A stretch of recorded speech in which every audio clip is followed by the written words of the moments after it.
বিদেশের মাটিতে যদি আপনি রাগ কন্ট্রোল না করতে পারেন, তাহলে আপনার জন্য বিদেশ না। বিদেশ আসতে হলে আপনাকে প্রচুর লেভেলের ধৈর্য নিয়ে আসতে হবে। আপনি যদি কোনো কিছুতেই হুটহাট রাগ হয়ে যান, মাইরা আলামু, চিরা আলামু, ধৈরা আলামু, তাহলে আপনার জন্য বিদেশ না। বাপের 5 লাখ টাকা খরচ করে আপনার বিদেশ হওয়ার দরকার নাই। দেশে আছেন, দেশেই ভালো আছেন।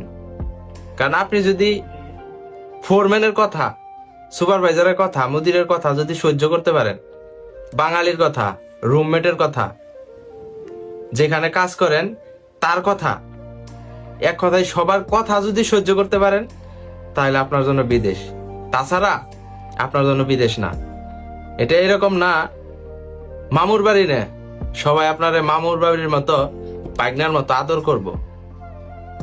যার যেভাবে দরকার সে সেইভাবে ব্যবহার করব। আপনি নতুন আসার পরে কেউ বাইস্তা কব, কেউ শালা কব, কেউ সুমন্দি কব, কেউ বাই কব। বিদেশের সিস্টেম এটা। বিদেশ আপনি এরকম না সবসময় আপনার আদর করব। তো সবকিছুই আপনার রাগ করলে হবে না। রাগ করলে এর জন্যই হবে না, নতুন আসার পর দেখবেন যে আপনি অনেক কিছু বুঝেন না। কিন্তু ফোরম্যানদের, সুপারভাইজারদের অনেকের মাথা গরম থাকে। আবার আপনি কাজে ভুল করলে এটা সেটা হইলে অনেক কথা শোনায়। রুমমেটের সাথে এটা নিয়ে অনেক কিছুর সাথে কথা হয়। বেশি সমস্যা হয় আপনি যেখানে কাজ করবেন সেখানে বাঙালিদের সাথে। আপনার কাজ এটা হয়েছে, ওইটা হয়েছে, এটা সেটা নিয়ে বাইজা যায়। তো এর জন্য বললাম এগুলা হবেই, প্রবাসের মাটিতে এগুলা হবেই। একটা কথা আছে না, রেগে গেলেন তো হেরে গেলেন। এটা হচ্ছে প্রবাসের ক্ষেত্রে সব থেকে গুরুত্বপূর্ণ। প্রবাসের মাটিতে কোনোভাবেই রাগ করা যাবে না।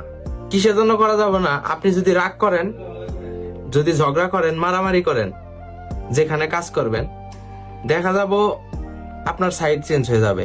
আপনি একটা ভালো অবস্থায় আছেন, অনেক মানুষ আপনার পায়ে পাড়াদা ঝগড়া করার চেষ্টা করব আপনাকে ওইখান থেকে সরানোর জন্য। আপনি ভালো একটা প্লেসে আছেন, ভালো টাকা ইনকাম করতেছেন, আপনার পিছনে লোক লাগাই দেওয়ার চেষ্টা করব যে ওর লগে ঝগড়া করো, তারপরে দেখো ওরে কোথ থেকে কই নেই, ওরা সরানোর ব্যবস্থা করতেছি। আর বিদেশের একটা নিয়ম কি জানেন? এক জায়গায় 2 জন ডিউটি করেন। কেউ যদি ঝগড়া করেন, এটা হচ্ছে আরব দেশের নিয়ম, 2 জন ঝগড়া করছেন, এই 2 ব্যক্তিকেই ওই জায়গা থেকে সরাই দিব। এমন জায়গায় দিব ওই 2 ব্যক্তি পরবর্তী যেন মুখোমুখি না হয়, যেন দেখাও না হয়। বড় কোনো ঝগড়া হইলে কিন্তু আরব দেশে এটা নিয়ম। তো এর জন্য বলি যে বিদেশের মাটিতে কোনোভাবেই ঝগড়ায় জড়াবেন না, কোনোভাবেই না।